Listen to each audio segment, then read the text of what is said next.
Inihahanda na ang proseso ng pagpapadeport sa isang mining executive na inaresto dahil pineke umano ang pagka-Pilipino.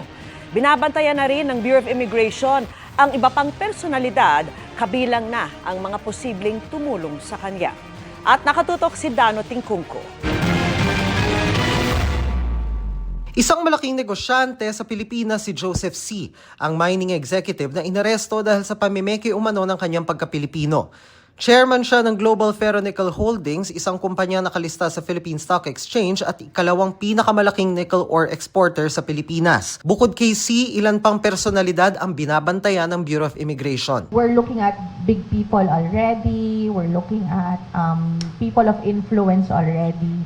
Kasi ang concern natin ngayon is not the retail anymore. It's more of national security. If there were people involved in protecting him or assisting him, yan po lalabas doon sa later investigation.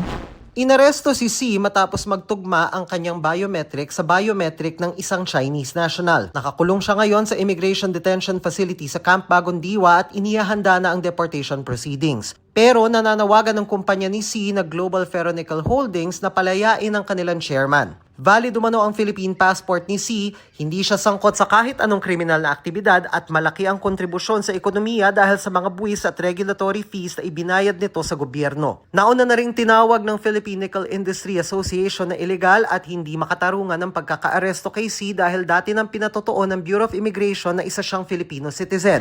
Pero tugon ng immigration, wala pa raw kasing pruweba noon. Hindi tulad ngayon. Nagkaroon na siya ng immigration case, I think way back 2014 or 2015. Also for the same thing, for misrepresentation, it stemmed from a complaint of an individual. There were no other proof na nakita doon sa investigation.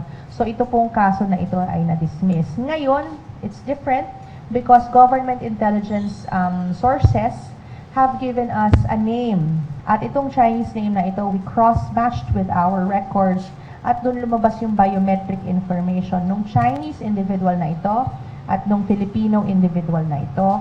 When we cross-check the records, tugma po. If you were born of foreign parents, parehas foreigner yung magulang mo, walang source yung nationality mo, hindi ka pwedeng maging Pilipino. Walang reason for you unless you are a naturalized Filipino citizen, which this person did not do and which this person does not claim. Minomonitor din ng Securities and Exchange Commission ang pagkakaaresto sa negosyante at pinag-aaralan ng anumang hakbang na kailangan nitong gawin sa ilalim ng jurisdiksyon ng SEC. Sinisikap pa naming makausap ang kampo ni C. Para sa GMA Integrated News, Dano Tingkungko, nakatutok 24 oras.